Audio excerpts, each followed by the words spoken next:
Listen, America, I seized 94 tons of gold you were stealing every year from Burkina Faso. $4 billion you'll never touch again. Gold belongs to Africa, for Africans building schools and hospitals, not for New York and Manhattan shareholders. I will destroy your entire extraction empire across this continent. Every mine you control gets nationalized. Every resource you stole gets reclaimed. This is war. Your African empire ends now. Let me tell you exactly what happened. I signed a nationalization decree 3 weeks ago. Presidential order, constitutional authority, emergency powers. All gold mining operations in Burkina Faso are now property of the state. All equipment, all infrastructure, everything. No compensation. Military forces surrounded every mine at dawn. Gave foreign executives 4 hours to evacuate. Most left immediately. Some protested. We arrested them. They're in custody facing trial for theft of national resources spanning decades. 94 tons is not estimated, not an approximation. Exact figure from mining company records we seized. Last year's production, documented carefully, reported to shareholders. 94 metric tons. At current gold prices around $45,000 per kilogram, that equals $4.2 billion annually, every year, leaving Burkina Faso, going to foreign bank accounts, enriching foreign shareholders, while we remained among poorest nations globally despite sitting on massive gold wealth. Your companies paid us pittance. Barrick Gold extracted 32 tons worth $1.8 billion, paid us $54 million in royalties, 3%, kept 97%, $1.7 billion went to Canadian and American shareholders, people who never visited Burkina Faso, never saw our poverty, never cared about our development, just collected dividends from our gold, from our soil, from our resources, legal theft, contracts made it legal, puppet governments signed contracts, we voided everything. Endeavor Mining extracted 28 tons worth $1.6 billion, paid us $48 million, 3% again, $1.5 billion to Australian and Canadian shareholders. Same story, same exploitation, same theft, different company name, same colonial extraction model, take resources, pay nothing, leave poverty, repeat for decades. This was standard across all foreign mining companies. 3% became industry norm. They coordinated, they colluded, they agreed on exploitation rates, kept them consistent, prevented competition driving royalties higher. Smaller operations extracted another 34 tons combined, worth nearly $2 billion, paid us maybe $70 million total. Combined, all these companies together extracted our wealth, paid almost nothing, took almost everything. This continued for decades. Different governments, same exploitation, different mining companies, same royalty rates. System was designed to keep us poor while making them rich. Colonial system, neo-colonial system, extraction system, we ended it permanently. $4 billion annually changes everything for a nation of 23 million people. Our total government budget before nationalization was approximately $3 billion. We just increased national revenue by 140%. Overnight. Single decree. One decision. Revolutionary transformation. This isn't just more money. This is transformational wealth. This is development capital. This is infrastructure funding. This is education budget. This is healthcare expansion. This is everything we needed but couldn't afford because foreigners were stealing our resources. Per capita, $4 billion means about $175 per person annually. Sounds small maybe. It's enormous for us. Burkina Faso's GDP per capita is only $700. We just added 25% to national income. 25% increase. Massive. Unprecedented. Revolutionary. This lifts millions from poverty. Funds universal education. Funds universal health care. Funds infrastructure connecting entire nation. Funds industrialization creating jobs. Funds agricultural development improving food security. Everything becomes possible now. We're investing systematically, not randomly, not corruptly. Strategic investment, evidence-based investment, development economics principles, human capital first. Education gets 30% of gold revenues, building 500 new schools over next 2 years, training 5,000 new teachers, providing free education through university for every Burkinabe child, free textbooks, free meals, free uniforms, removing every barrier preventing children from learning. Education is foundation of development. Educated population creates innovation, creates productivity, creates prosperity. Healthcare gets 25%, building 200 new clinics in rural areas, building 50 new hospitals and district centers, training 3,000 new doctors and nurses, providing free universal healthcare, free consultations, free medicines, free surgeries, free everything. Healthcare is human right. Our people were dying from preventable diseases, malaria, diarrhea, malnutrition, simple conditions with simple treatments, but no access, no clinics, no doctors, no medicines. That ends now. Everyone gets healthcare, everyone survives, everyone thrives. Infrastructure gets 25%, building 3,000 kilometers of paved roads connecting every region. Roads enable commerce, enable farmers reaching markets, enable businesses accessing customers, enable national integration. Roads are arteries of development, building universal electricity access through solar farms and hydroelectric projects. Only 20% had electricity before, 80% lived in darkness. No refrigeration, no lighting, no computers, no modern life. We're achieving universal access within 10 years, clean water systems for every community, piped water, treatment facilities, wells, pumps. Nobody should walk hours fetching water. That time is wasted. That labor is wasted. Clean water access frees women and children for education and work. Industrialization gets 15%. Building gold refinery processing raw ore into investment-grade bars. Adding value. Capturing premium prices. Building jewelry manufacturing, creating high-value products. Building electronics component manufacturing utilizing gold and technology. Moving up value chain, capturing more wealth domestically. Building textile mills processing cotton into finished clothing. Building food processing facilities, reducing waste and adding value. Building pharmaceutical factories producing generic medicines. Manufacturing creates jobs, creates skills, creates prosperity, creates diversified economy surviving beyond gold depletion. Remaining 5% goes to sovereign wealth fund. Invested internationally, diversified portfolio, professional management, transparent governance. Fund grows over time, eventually generates returns exceeding mining revenues, provides permanent income lasting beyond gold reserves. Norway did this with oil. Gulf states did this with oil. We're doing this with gold, creating intergenerational wealth, using temporary resource to build permanent prosperity. Gold reserves are finite. Geological surveys estimate 50 years remaining at current extraction rates. 50 years sounds long. It's not. Passes quickly. We're not wasting these 50 years. We're using them building diversified economy, building educated population, building modern infrastructure, building industrial capacity. So when gold depletes, economy continues growing based on human capital and manufacturing and services, not resource dependent, diversified, resilient, sustainable. Your mining companies are screaming, demanding compensation, threatening arbitration, threatening sanctions, threatening everything. Empty threats, legal threats are meaningless. Arbitration has no jurisdiction when contracts were signed by illegitimate governments. Previous governments were puppets, served foreign interests, didn't represent Burkinabe people, had no authority selling national patrimony permanently. Their contracts are void. Any international court respecting sovereignty agrees. We're confident legally, prepared defending any forum. Companies claim they invested billions. True. They built infrastructure, built processing facilities, built roads to mines, built power lines, built everything needed for extracting our gold efficiently. Infrastructure served their extraction purposes, not our development purposes. Their roads connected mines to airports, not our cities to each other. Their power supplied mines, not our villages. Their investments served their interests exclusively. Now that infrastructure belongs to us. We're keeping everything, equipment, facilities, technology. Everything built on our soil belongs to Burkina Faso now. Canada is particularly furious. Barrick Gold is Canadian. Endeavour Mining is Canadian. Both lost billions in Burkina Faso assets. Canadian government is threatening diplomatic consequences, threatening sanctions, threatening legal action. Canada presents itself as friendly, progressive nation. Reality is different. Canadian mining companies operate across Africa using same exploitative model everywhere. Ghana, Tanzania, Mali, Senegal, everywhere. Low royalties, maximum extraction, minimum local benefit, corporate colonialism, still colonialism. Canada is angry because we exposed their exploitation, ended their theft, set precedent others might follow. Australia is angry too. Australian companies operated significant mines here, lost everything. Australian government supporting their demands loudly, demanding compensation, demanding arbitration, demanding we reverse nationalization. Australia has no moral authority. Australia was built on stolen Aboriginal land, genocide of Indigenous people, theft of entire continent. Now lectures us about property rights, about respecting contracts. Hypocrisy is breathtaking. Australia should pay reparations to Aboriginals before lecturing anyone about anything.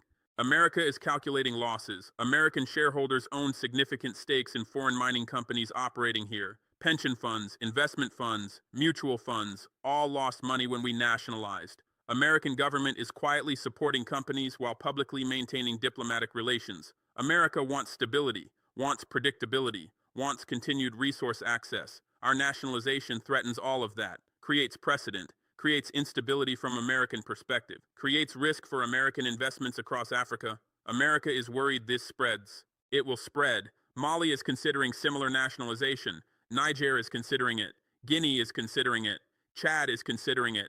African leaders are watching closely, seeing we nationalized successfully, seeing we survived American threats, seeing we're thriving economically, seeing we're developing rapidly, seeing benefits are real, seeing costs are manageable, seeing sovereignty is achievable. Each leader is calculating whether benefits outweigh risks, many concluding yes. Continental wave of nationalizations is coming. This terrifies Western mining companies, threatens their entire African operations, threatens billions in future profits, threatens entire business model.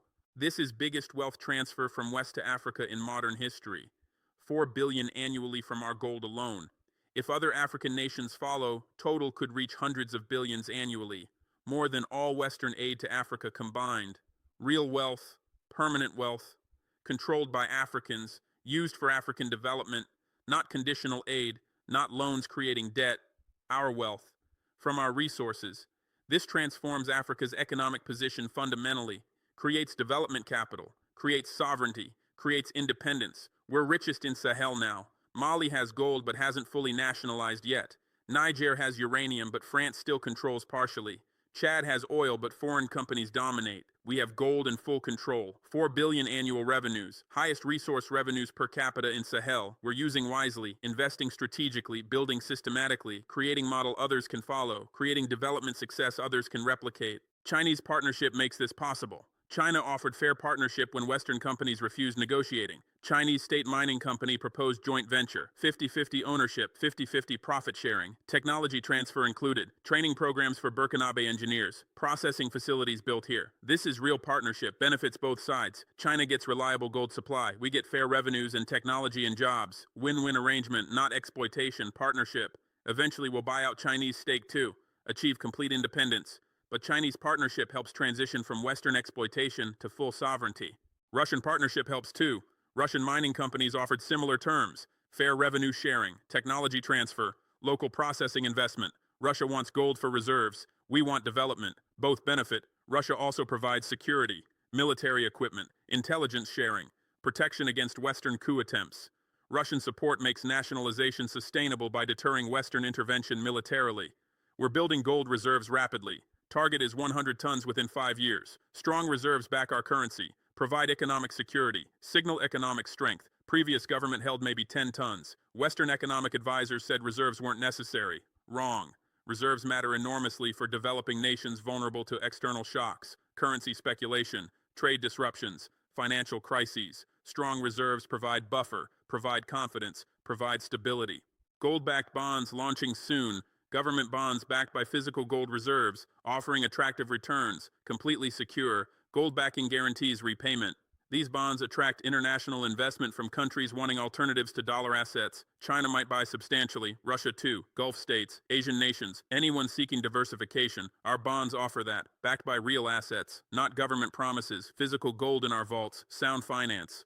Tax revenues increase dramatically beyond gold revenues. Corporate income taxes from mining companies now stay here, previously routed through Ireland or Luxembourg or Cayman Islands. Profit shifting, transfer pricing, tax avoidance. None stayed in Burkina Faso. Now everything stays. Full corporate taxation. Additionally, personal income taxes from mining employees increased because wages increased. State mining company pays better than foreign companies paid. Better wages mean better tax revenues, more consumer spending, multiplier effects throughout economy.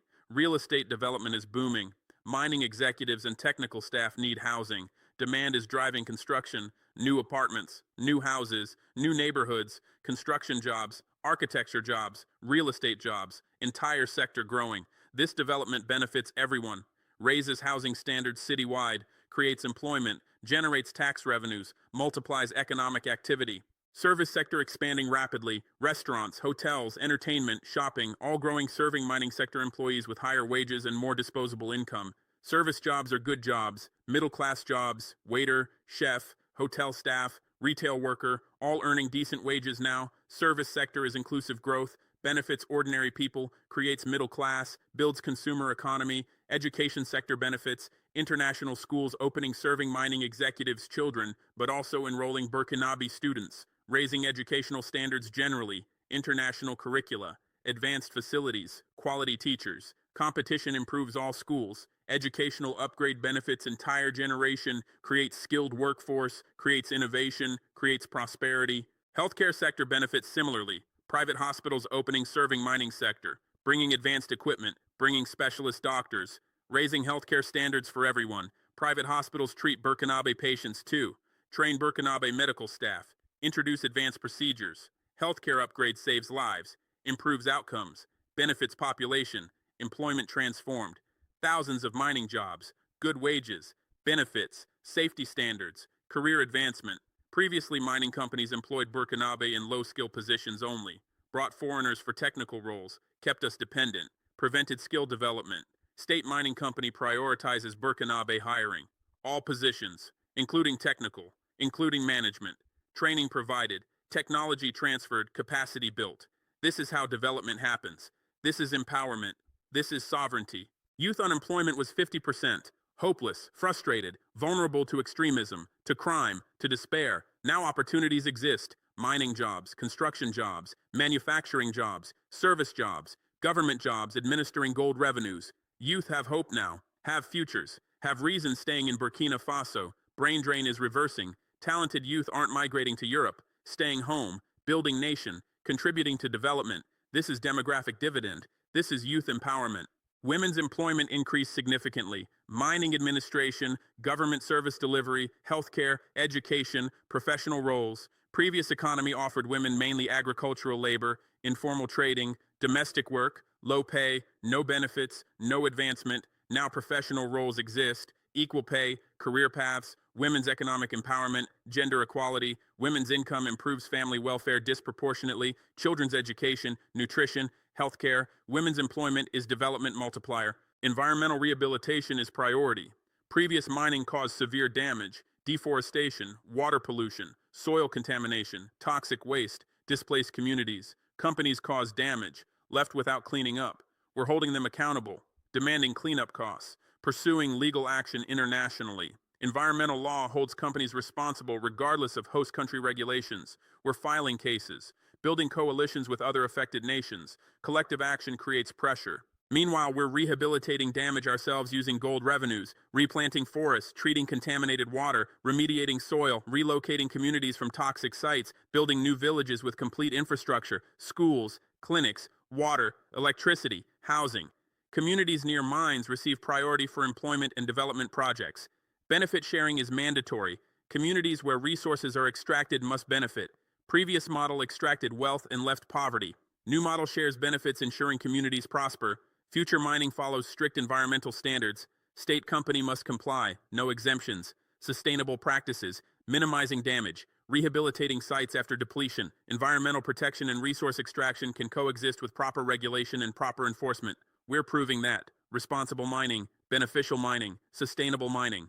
Artisanal miners are integrating into formal sector. Thousands of Burkinabe engage in small-scale gold mining, informal, dangerous, mercury poisoning, mine collapses, child labor, exploitation by middlemen. We're formalizing artisanal mining, providing licenses, providing training and safe practices, providing equipment, providing access to formal markets, eliminating exploitative middlemen. Artisanal miners earn fair prices now, work safely, pay taxes, contribute to development. Formalization benefits miners and nation. We're building world-class gold industry, exploration, extraction, processing, refining, manufacturing, complete value chain, capturing maximum value, creating maximum employment, building maximum expertise, becoming gold industry leader regionally, eventually globally. Burkina Faso gold will be known for quality and for ethics and for sustainability, premium product, premium prices, premium reputation. Your empire is crumbling because we took our gold. Others will take their copper, their diamonds, their uranium, their oil, everything you've been stealing for centuries. Continental resource nationalism is rising.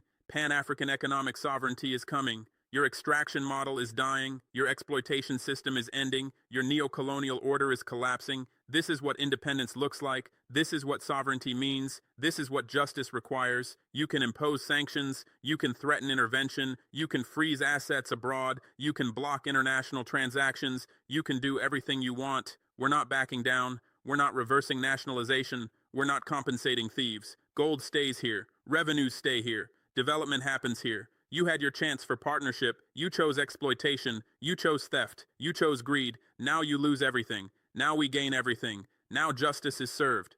This is war, as you said, economic war, resource war, but it's war we're winning, war you're losing, war that ends your empire permanently. You extracted our wealth for centuries, built your prosperity on our poverty, maintained your power through our weakness. That era is finished. New era is beginning. African prosperity, African power, African independence, built on African resources, controlled by Africans, benefiting Africans. This is our time. This is our wealth. This is our future. Watch us build schools with our gold. Watch us build hospitals with our gold. Watch us build roads with our gold. Watch us build industries with our gold. Watch us educate our children. Watch us heal our sick. Watch us feed our hungry. Watch us employ our workers. Watch us develop our nation. Watch us rise to prosperity. Watch us achieve dignity. Watch us secure independence. All with our gold, all with our resources, all by ourselves. Watch and learn what Africa can achieve when Africa controls African wealth.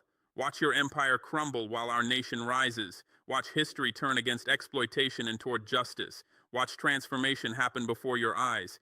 This is Burkina Faso rising. This is Africa rising. This is justice coming. This is independence real. This is sovereignty complete. This is our gold, our wealth, our future. Watch us rise. Watch you fall. Watch everything change. 94 tons of gold just changed everything. Your shock is just beginning.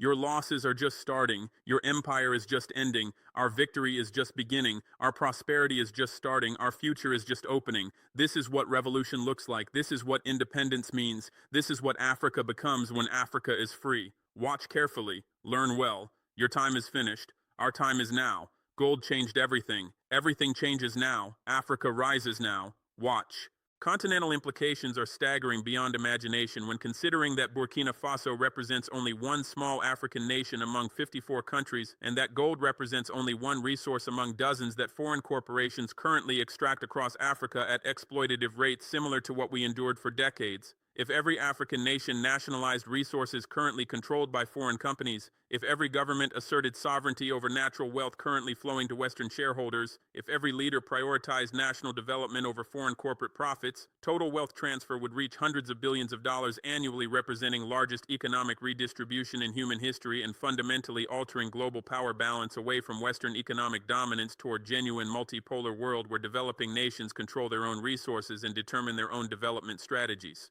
The Democratic Republic of Congo contains the world's largest cobalt reserves, an essential mineral for electric vehicle batteries, smartphones, laptops, and renewable energy storage systems that power the global green energy transition. Yet despite sitting atop this treasure worth hundreds of billions of dollars, the Congolese people remain desperately poor, trapped in cycles of poverty while foreign multinational corporations extract cobalt worth tens of billions annually, paying minimal royalties to the Congolese government and leaving behind environmental devastation, poisoned water supplies, destroyed farmland, and systematic labor exploitation, including widespread child labor in dangerous artisanal mining operations. If Congo nationalized its cobalt industry completely following the comprehensive gold nationalization model we have outlined, the government could capture the full value of cobalt extraction instead of the tiny fraction currently received through inadequate royalty arrangements and corrupt licensing deals that benefit foreign shareholders rather than Congolese citizens. Nationalization would allow Congo to control pricing, processing, refining, and export of cobalt, transforming a raw material extraction economy into a value-added industrial economy that creates jobs, develops technical expertise, and builds domestic manufacturing capacity.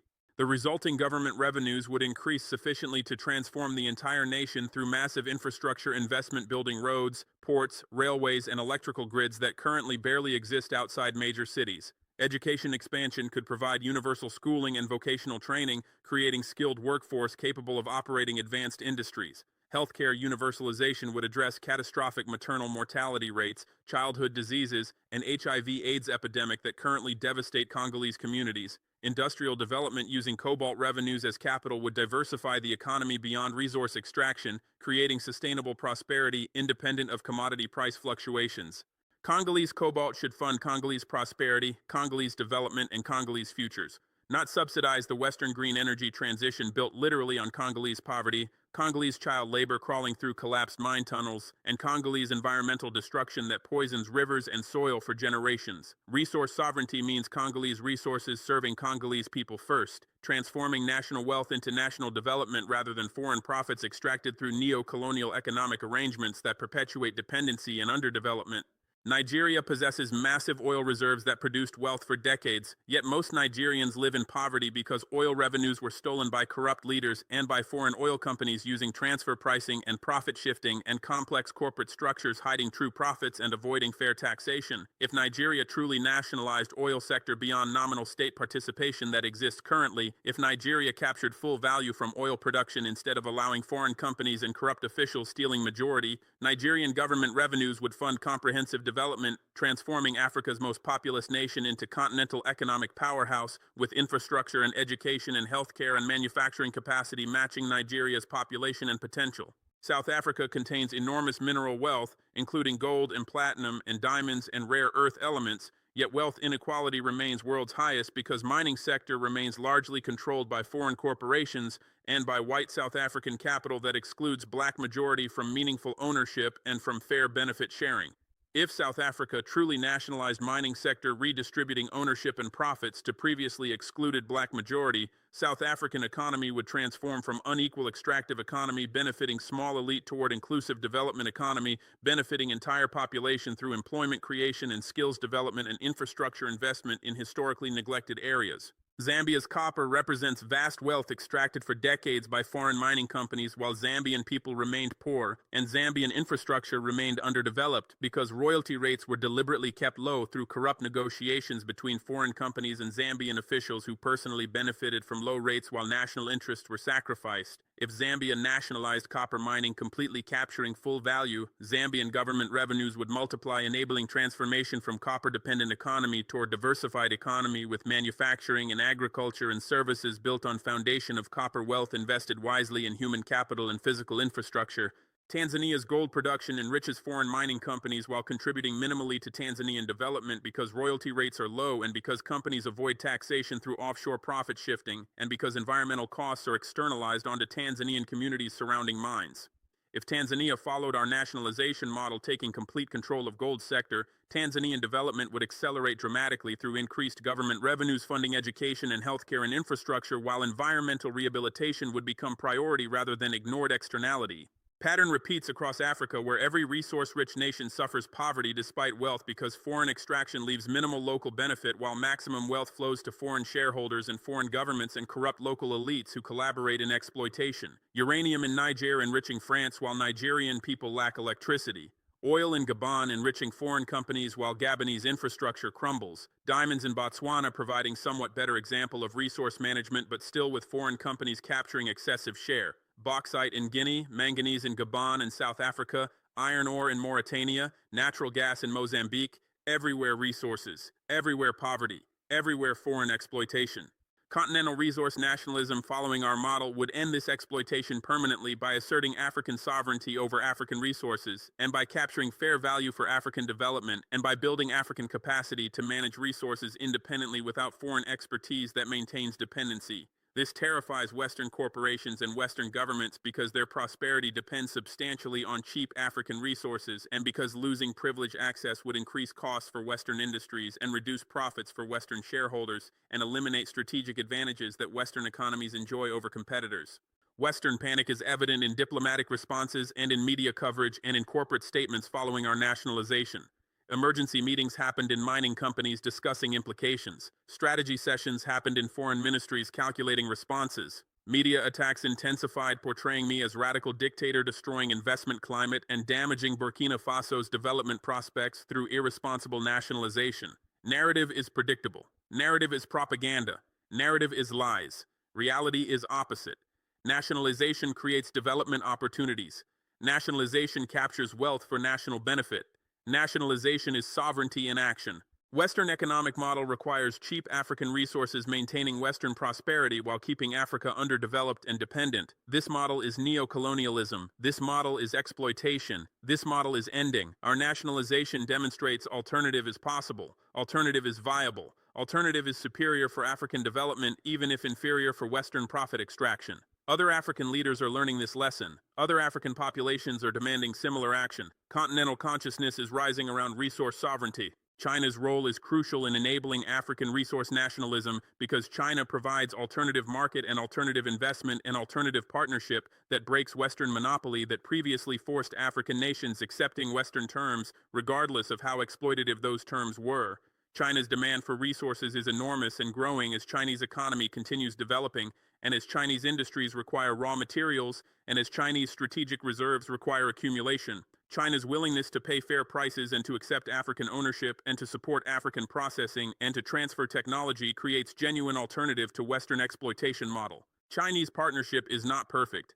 China pursues Chinese interests. Some Chinese companies attempt exploitation. Some Chinese loans create debt problems. Some Chinese investments benefit China more than Africa. But Chinese partnership differs fundamentally from Western exploitation because China doesn't demand political conditions and doesn't impose structural adjustment and doesn't maintain military bases threatening African sovereignty and doesn't assassinate African leaders who challenge Chinese interests. Chinese partnership is transactional. Western relationship is imperial. This difference matters enormously. Russia's support is similarly important in enabling African resource nationalism through providing security assistance and intelligence sharing and diplomatic protection in alternative markets that reduce African vulnerability to Western retaliation following nationalization. Russia's geopolitical interests align with African independence because weakening Western control over Africa weakens Western global position and strengthens multipolar world order that Russia advocates. Russian support is strategic. Russian support is reliable. Russian support is valuable for African nations confronting Western opposition to sovereignty. Future of African development depends fundamentally on resource control. No nation develops without controlling its own resources. No nation builds prosperity by exporting raw materials cheaply. No nation achieves sovereignty by allowing foreigners dominating key sectors. Development economics is clear on this. Historical experience is clear on this. Every successfully developed nation controlled its resources and used resource wealth funding diversification and human capital development and infrastructure construction and technological acquisition. Japan did this, Korea did this, China did this. Every successful case followed same pattern. Africa must follow same pattern, must control resources, must capture value, must invest wisely, must build capacity, must diversify economy, must develop human capital, must construct infrastructure, must acquire technology. This is development path. This is only development path that works. Western advice saying African nations should welcome foreign investment and accept low royalties and focus on creating enabling environment for foreign companies is advice designed keeping Africa underdeveloped and dependent and exploitable. Western advice serves Western interests, not African interests. We're rejecting that advice completely. Our model demonstrates alternative, demonstrates sovereignty, demonstrates control, demonstrates capture, demonstrates investment, demonstrates development, demonstrates success. Within 3 years, we'll show concrete results. Within 5 years, we'll show transformation. Within 10 years, we'll show prosperous developed nation built on foundation of resource sovereignty and wise investment and competent governance. Other nations will follow. Other leaders will replicate. Other populations will demand similar sovereignty. Continental wave is coming. Western nightmare is beginning. African renaissance is starting. Your empire was built on African resources, built on African labor, built on African suffering, centuries of extraction, centuries of exploitation, centuries of theft. You got rich. We stayed poor. You developed. We remained underdeveloped. You prospered. We suffered. This was intentional. This was structural. This was systematic. Colonialism was exploitation system. Neo-colonialism continued exploitation under different name. Independence was nominal. Control remained real. Until now. Now we're taking control. Taking our resources, taking our wealth, taking our future. You cannot stop this. You can delay temporarily. You can make difficulties. You can impose costs. But you cannot stop inevitable process of decolonization completing and sovereignty becoming real and independence becoming meaningful and Africa controlling African wealth finally after centuries of foreign theft. History moves in one direction, toward justice, toward equality, toward sovereignty, toward independence. Your empire is on wrong side of history. Your exploitation is on wrong side of justice. Your resistance is futile ultimately. We're willing to pay costs of independence. Sanctions hurt. Isolation hurts. Threats hurt. But staying colonized hurts more. Staying exploited hurts more. Staying poor hurts more. Staying humiliated hurts more. We choose dignity over dependence. We choose sovereignty over servitude. We choose poverty with independence over prosperity with exploitation, though that's false choice because independence brings prosperity, while exploitation guarantees poverty regardless of promises made by foreign companies and foreign governments and foreign institutions claiming their involvement benefits us. Generations of African leaders accepted exploitation because they feared Western retaliation and because they personally benefited from corruption and because they lacked alternatives and because they believed Western propaganda claiming African nations couldn't manage resources independently and needed foreign expertise permanently. This generation is different, educated differently, connected globally, aware of alternatives, confident in capabilities, supported by populations, backed by partners, ready for confrontation, willing accepting costs, determined achieving independence finally and completely and permanently. Your gold is gone, your control is ending, your empire is collapsing, our wealth is staying, our control is starting, our nation is rising, 94 tons of gold annually, $4 billion annually, everything staying in Burkina Faso, everything funding development, everything building prosperity, everything creating future, nothing going to New York, nothing enriching Manhattan, nothing funding American prosperity built on African poverty. That era ended, new era began, independence era, sovereignty era, development era, African era, our era, finally. Implementation of resource sovereignty requires comprehensive transformation across multiple dimensions beyond simple nationalization decree because controlling resources meaningfully demands building technical capacity and regulatory frameworks and governance systems and processing capabilities and marketing channels and financial structures that allow independent resource management without foreign dependency that would recreate exploitation through different mechanisms. We're building everything systematically to ensure nationalization produces genuine independence rather than nominal control with continued foreign dominance through monopolies on technology or processing or markets or finance. Technical capacity building started immediately after nationalization through partnerships with Chinese and Russian mining companies sending engineers and geologists and metallurgists to Burkina Faso for training our personnel in every aspect of gold mining from exploration to extraction to processing to quality control. Training programs run continuously with hundreds of Burkinabe students learning mining engineering and with experienced miners learning new techniques and with administrators learning mine management. Within 5 years, we'll have completely Burkinabe-staffed operations requiring no foreign expertise even for complex technical operations that Western companies claimed required permanent foreign involvement.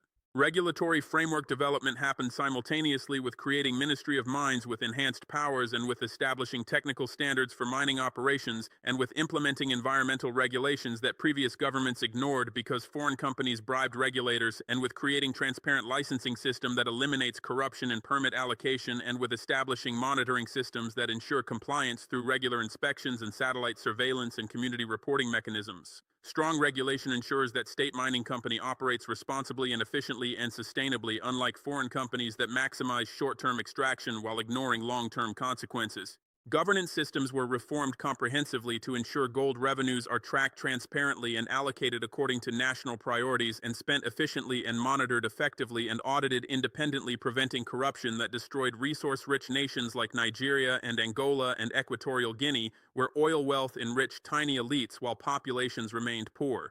We implemented publish what you pay principles requiring public disclosure of all mining revenues. We established independent auditing of state mining company by international auditors with results published quarterly. We created citizens oversight committees monitoring revenue spending in each sector, ensuring funds reach intended purposes rather than disappearing into corruption.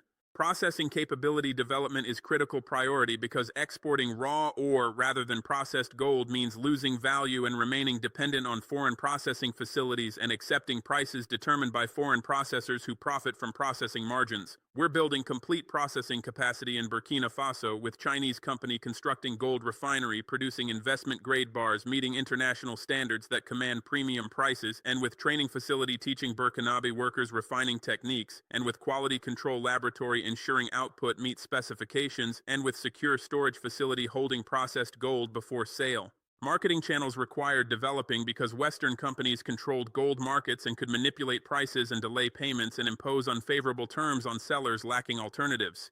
We're establishing direct marketing relationships with Chinese central bank buying gold for reserves, and with Russian central banks similarly accumulating reserves, and with Indian jewelry industry consuming enormous gold quantities, and with Middle Eastern investors, and with African central banks building reserves.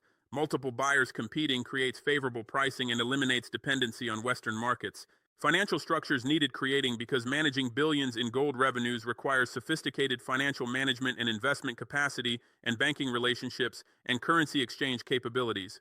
We established sovereign wealth fund managed by professionals with international experience following Norwegian model of transparency and long-term investment and diversification across asset classes and geographic regions. We created special gold accounts at Chinese and Russian banks, avoiding Western banks that could freeze accounts if relations deteriorate. We developed hedging strategies protecting against gold price volatility while allowing participation in price increases. Local content requirements ensure that mining operations benefit Burkinabe economy through employment and procurement and services beyond just government revenues from royalties and taxes. All mining positions must be filled by Burkinabe except temporarily for specialized roles where no qualified Burkinabe exists and where training programs will develop Burkinabe capacity within defined timeline. All procurement must source domestically where possible, with preferences for Burkinabe suppliers even at slight price premium to support local industry development. All services, including transportation and catering and maintenance, must use Burkinabe companies, creating business opportunities and employment multipliers. Environmental rehabilitation of damaged areas from previous foreign mining operations is a massive undertaking requiring years and substantial investment, but necessary for justice and for sustainability. We're systematically assessing all former mining sites for contamination and for needed remediation and for community compensation where damage occurred. We're implementing cleanup programs starting with most severely contaminated areas where health risks are immediate. We're pursuing legal action against foreign companies that cause damage, seeking compensation for cleanup costs, though recovery is uncertain because companies hide behind bankruptcy protections and jurisdictional complexities. Community development programs ensure that areas where mining occurs benefit directly beyond general national development programs funded by gold revenues. Mining communities receive priority for infrastructure investment and for education and healthcare facilities, and for economic development assistance, creating alternative livelihoods, reducing dependence on mining that eventually depletes. Communities participate in decision-making about mining operations affecting them through councils that meet regularly with mining officials, and that can raise concerns and that receive regular updates about production and revenues and environmental monitoring. Safety standards for mining operations were dramatically improved from appalling conditions under foreign companies that prioritize profit over worker safety, resulting in regular accidents and injuries and deaths that companies treated as acceptable costs of extraction. We implemented international safety standards with strict enforcement and with serious penalties for violations, and with worker committees monitoring compliance, and with anonymous reporting systems for safety concerns. Safer working conditions cost more but save lives and improve productivity through reducing accidents and improving morale and demonstrating government commitment to worker welfare over profit maximization. Labor rights in mining sector were strengthened dramatically because foreign companies suppressed unions and paid minimal wages and provided minimal benefits and fired workers arbitrarily. State mining company recognizes unions fully and negotiates collectively and pays fair wages substantially above minimum wage and provides comprehensive benefits including health insurance and retirement pensions and disability coverage. Fair treatment creates loyal, productive workforce that supports nationalization politically and that operates efficiently, eliminating profits lost to strikes and labor unrest and high turnover. Youth employment in mining sector is priority because youth unemployment is highest, and because youth support revolution most strongly, and because youth represent future, and because employing youth productively prevents social problems including crime and extremism and migration. We created youth apprenticeship programs providing pathways into mining careers through combining classroom instruction with practical experience and with mentorship by experienced miners. Thousands of youth are entering mining sector through these programs, creating stake in nationalization success and building loyalty to revolutionary government. Women's participation in mining sector traditionally was minimal because mining was considered male occupation, and because foreign companies discriminated against women, and because cultural attitudes discouraged women from mining. We're actively recruiting women for all mining positions, including technical and management roles, and providing support including childcare facilities and flexible scheduling and equal pay and sexual harassment prevention and promotion opportunities. Women's economic empowerment serves development broadly while demonstrating revolutionary commitment to gender equality. Research and development capacity is being built to ensure continuous improvement in mining efficiency and in environmental performance and in worker safety and in gold processing quality. We established Mining Research Institute with Chinese and Russian support, providing advanced equipment and training researchers in mining technology and metallurgy, and environmental science and economic geology. Institute will develop innovations adapted to Burkinabe conditions rather than relying on foreign research designed for foreign conditions potentially inappropriate for our situation. Regional cooperation on resource nationalism is developing through sharing experiences and coordinating strategies and supporting each other against Western pressure attempting to isolate and punish nations asserting resource sovereignty. Mali and Niger and Guinea regularly exchange information about nationalization processes and about managing state mining companies and about dealing with Western retaliation. Coordinated regional approach is stronger than individual national approaches because Western powers cannot effectively pressure multiple nations simultaneously, and because successful examples in one nation encourage others, and because shared technical expertise and market access multiplies benefits. Continental approaches emerging through African Union discussions about resource sovereignty and about coordinating nationalizations and about establishing continental processing facilities and about creating African commodity exchanges and about developing African sovereign wealth funds pooling resource wealth for continental infrastructure and continental industrial development.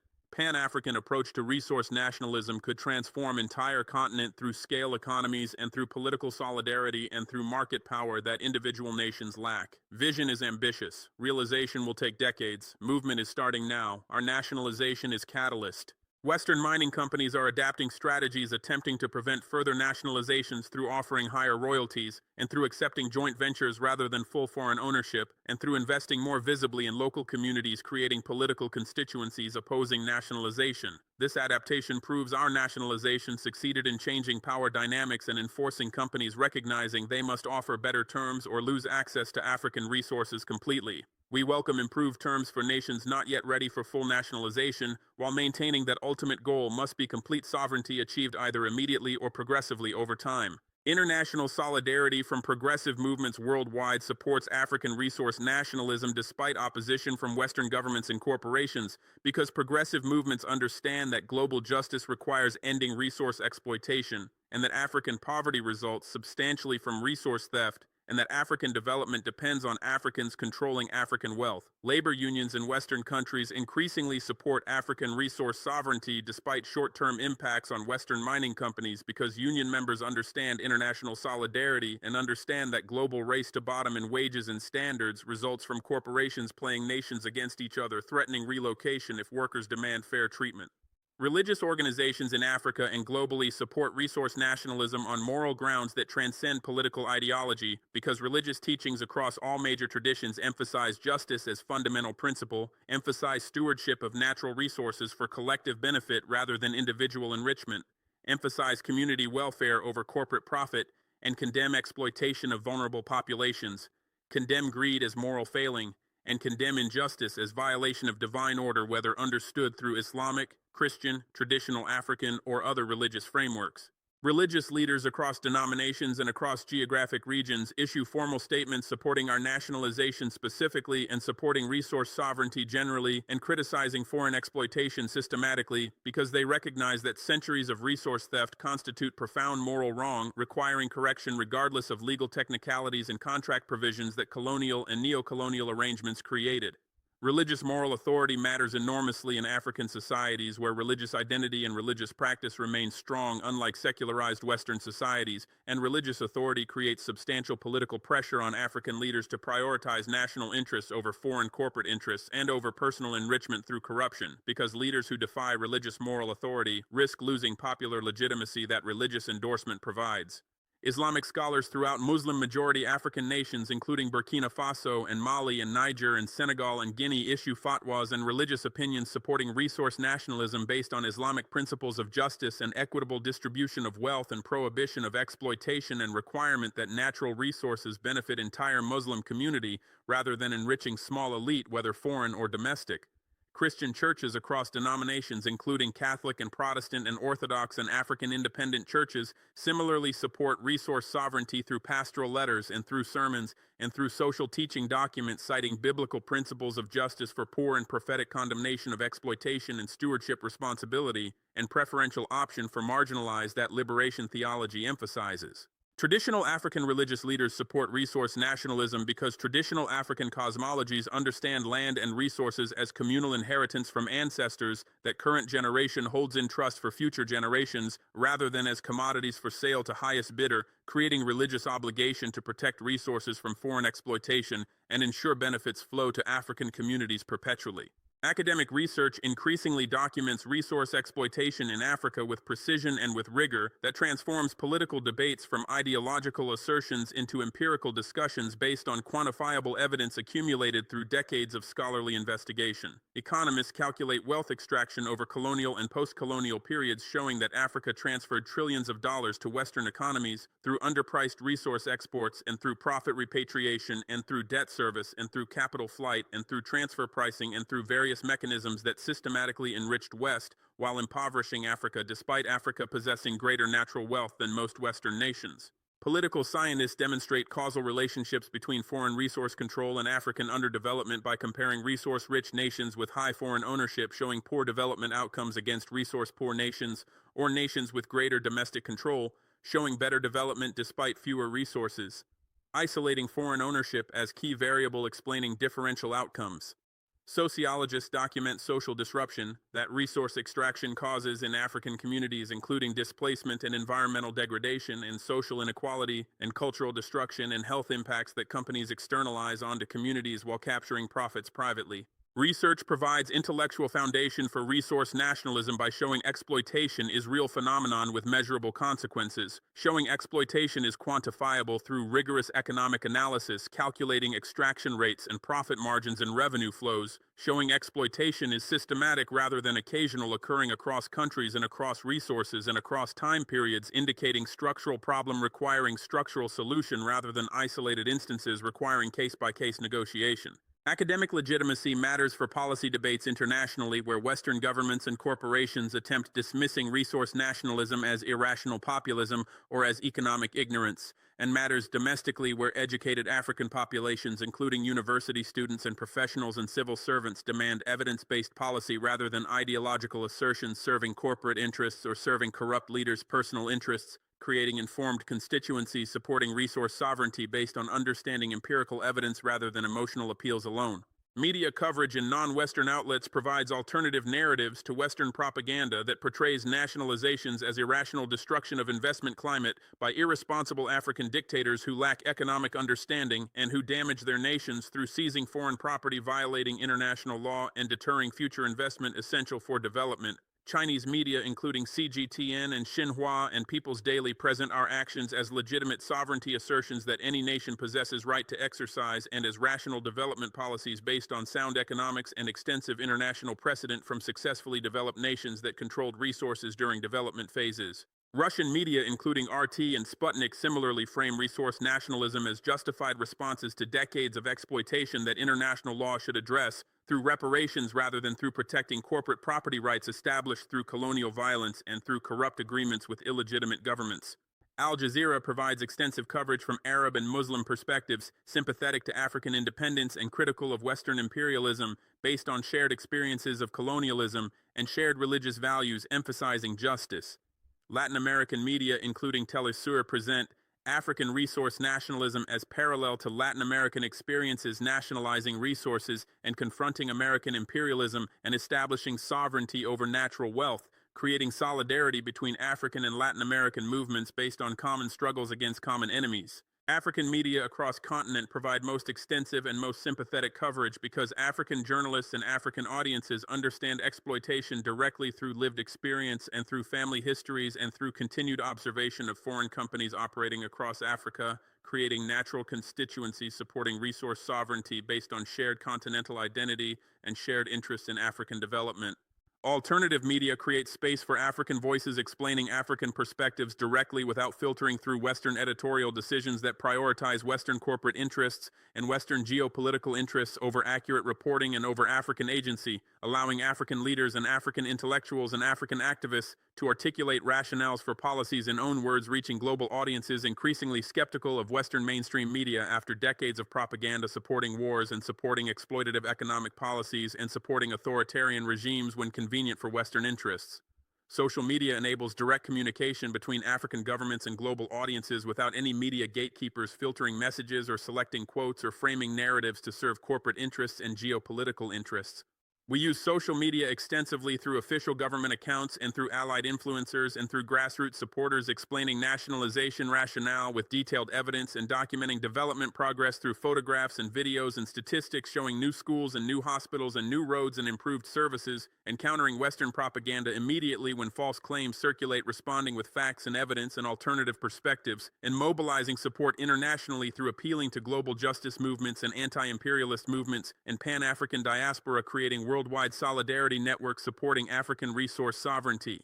Social media democratizes information flows fundamentally by eliminating monopoly that Western media previously held over international news and over narratives about Africa that shaped global understanding, serving Western interests consistently by portraying Africa as helpless and as needing Western assistance and as incapable of self-governance and as requiring Western guidance, perpetuating paternalistic relationships, justifying continued Western dominance. Social media undermines Western narrative control by enabling millions of African voices sharing experiences and perspectives and evidence directly with global audiences, bypassing gatekeepers and challenging stereotypes and demanding respect and asserting agency, transforming global discourse about Africa from discussions between Western experts about what West should do in Africa toward conversations including African voices about what Africans are doing for Africa and what support Africans need and what interference Africans reject. Your empire depended on 5 pillars maintaining Western dominance over Africa, despite formal decolonization that supposedly ended colonialism in 1960s. Information control through Western media monopoly and through Western educational systems and through Western cultural dominance shaped understanding of African issues globally and shaped African elites' self-understanding, creating internalized inferiority, accepting Western superiority, requiring Western guidance perpetually. Military threat through Western military superiority and through military bases and through military interventions removing uncooperative leaders created fear, preventing African leaders from challenging Western interests, regardless of how harmful Western policies were to African populations. Economic dependency through Western markets and Western investment and Western aid and Western financial institutions created vulnerability where African economies depended on Western goodwill for survival, making confrontation seemingly impossible without economic collapse. Corrupt African elites through Western recruitment and Western support and Western protection created collaborators serving Western interests rather than African interests in exchange for personal enrichment and political protection. Divided African nations through colonial borders and through ethnic conflicts and through competing foreign allegiances prevented collective action that might challenge Western dominance successfully, requiring Africa remaining fragmented and weak. Every pillar is crumbling simultaneously, creating cascading collapse of entire Western dominant system in Africa. Information control broke decisively through internet penetration reaching majority of African populations, and through social media enabling direct communication bypassing Western gatekeepers, and through alternative media from China and Russia and from Global South providing competing narratives, and through African media growing stronger and more independent.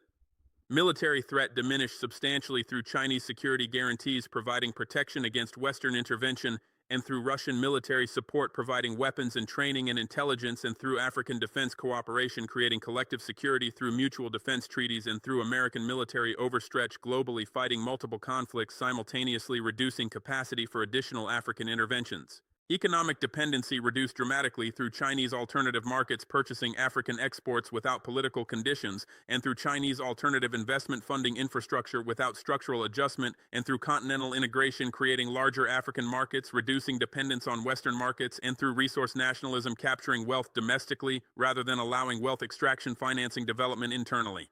Corrupt African elites are being removed systematically through popular mobilizations demanding change and accountability, and through revolutionary governments replacing neo-colonial regimes, and through youth movements refusing accepting continued corruption, and through generational change as old guard educated in West and loyal to West dies, and younger generation educated differently and connected globally and aware of alternatives replaces them, bringing different values and different loyalties and different visions.